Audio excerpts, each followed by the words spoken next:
Hey, what is up, everybody? This is Steve Breach coming to you here today with the opening week of the San Francisco 49ers season. The Niners are going to be playing against the Cardinals.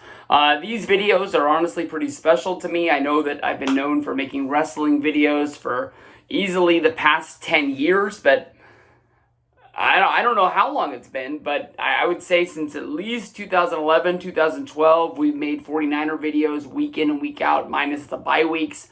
Basically talking, the prediction before the game comes out, then the kind of the after reaction of win, lose, or draw, really what goes down with the Niners. Easily, the 49ers go into this season with really, really high expectations. Last year, we had high expectations, but this year, after going to the Super Bowl, coming up short in the game against the Chiefs, it's sort of I'm not putting anybody's name out there. I'm not going to say that Shanahan's going to lose his job. Garoppolo is not going to be the starter next year. But I'm just saying anything short of the 49ers holding the Lombardi Trophy come February is probably going to be a bad season in a lot of 49ers minds. I think that, that we think it's owed to us. I can easily tell you it's going to be a tough year. Looking at this, the division, Cardinals are a tough team. The Rams are a better team. The Seahawks are better than those guys. But when it comes down to it, I can easily see all four of those teams splitting the games against each other in the division. And it basically coming down to seeing who's going to win the division by how they play the other teams that they have stacked up in their schedule this year. It's going to be tough out there. I mean, honestly, if you think of the four teams that are in the NFC West, the Cardinals might be the weakest team. But last year, the 49ers won both games. One game, they only won by 3. The other game, which they played at home, they ended up winning by 10, but they were down, trailing against the Cardinals in the last few minutes of that game, and they had to come from behind in order to pull that one out. If you're a gambling guy out there on the Penn app or anything like that, the 49ers didn't cover either one of these games.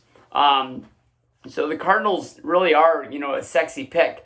You got, Kyle Murray out there. I know that they've added a lot to that team. They've got a number one wide receiver in DeAndre Hopkins coming over from the Houston Texans. He basically was traded for a bag of footballs and a couple steaks or something like that. Just the Houston Texans don't really make any sense to me. They've been giving away anybody on their team that has any worth, leaving Deshaun Watson just kind of holding his hands out like, what the hell am I supposed to do? Am I supposed to throw it and catch it myself? Am I supposed to run the football every down like I'm Lamar Jackson or something like that? I don't really know what's going on with this team. Niners easily, I think, have the best defense in the league as long as they can stay healthy. DeForest Buckner leaving and going to the Colts. That was a really, really big surprise that happened. I think that honestly what they did once it all played out, they got the draft pick that they were looking for in Javon Kinlaw. Is he South Carolina? I think he was the defensive tackle from South Carolina. They ended up picking in the first round. So they were able to sort of replace him. Kinlaw might be as good. He might be kind of as good. He might just be a little bit of a step back. But, I mean, when you're surrounding him with Eric Armstead, you got Dee Ford, Solomon Torres, Nick Bosa, all of that big old man meat on that defensive line, they're going to be giving a lot of quarterbacks trouble. There's going to be a lot of offensive lines that don't want to stack up against that team, but we're really, really going to have to keep these guys healthy. I don't know if it's, trying to give them fewer reps or, moving them in and out in order to space it out. Richard Sherman being one of your cornerbacks, we've all known, how the safeties with Jimmy Ward has really stepped up. I think the last year was really like a career year for him where he sort of showed that he deserved to be on this football team. He was a guy I was a fan of, but I can honestly say going into last year's offseason, I wasn't really even sure if Jimmy Ward was going to be back with this team. You surround him with Fred Warner and the other linebackers that they have on this team. That's the one thing you don't have to worry about, is really the Niners defense. They're going to go out there. Your offense can move the football. I think we're going to win games. Jimmy Garoppolo, a lot of high expectations. A lot of people think of him as being one of the best quarterbacks there is in the league. I can honestly tell you, George Kittle is one hell of a tight end. Jordan Reed, if we get anything out of him, the old tight end from Washington that's coming back, I really thought that he wasn't going to make the team. He's on the roster. If he doesn't have concussion problems, I think that he can add something. He'll probably have one huge breakout game for us sometime this season. I really see that coming. But I think what it all comes down to is Deebo Samuel, Trent Taylor. Somebody's got to catch the damn football. The Niners have not had an offensive attack in years. I mean, we had Crabtree, we had Brandon Lloyd, we had guys come and go that we all thought was going to be, this is the guy that's going to make this happen. And we had a good season with Kaepernick, where we threw the ball all right, and then all of a sudden, probably around the second to last year with Kaepernick, and then going into the year where Blake Bortles, is it Blake Bortles?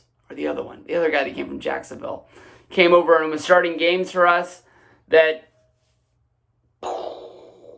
it's just horrible. That's what the Niners got to do. Niners got to pass the football. Running the ball, I don't really think is going to be a problem. We had the problems with Mozart, where basically he was saying he felt like he wanted to get money and he wanted to get paid. It makes sense. Takes his team to the Super Bowl. Looked at as an undrafted running back, dropped. Sort of got passed around the league, and then all of a sudden finished the season as one of the best backs there is in football. Tevin Coleman had a really good year as well. I don't really know what's going on with Jerick McKinnon. He's listed as the third running back on our depth chart. Maybe this guy's never going to play for us. This is the third year he's been with us since he signed with the Minnesota Vikings. He's had injuries the last 2 seasons. He's played preseason games, but he's never suited up in a regular season game. So I was kind of surprised that he didn't just scratch that and just move on and call it a day. Got to tip your hat to the offensive line, led by McGlinchey. I think the Niners are going to do it. I think we pull out this game. We started off right. Don't want to start out the season on a low note. We beat the Cardinals, and then we just do it brick by brick. We build the pieces of a Super Bowl team, and we show these fools we're for real. The Niners are coming for you. I'll tell you right out of the gate, I'm scared of the Niners, the Saints. I got an outside. Well, I have to listen to my buddy talk about the Rams all the time. Damn time. The Rams are a good team, and it's hard to admit. Yes, Alex, if you've made it 8 minutes and 25 seconds into this 49er video, the Seahawks got a damn good chase. They got a damn good chance to get there as well. So we'll see what goes down. Peace out, everybody. Looking forward to this game on Sunday. It's going to be huge. Big-time winners for Frisco.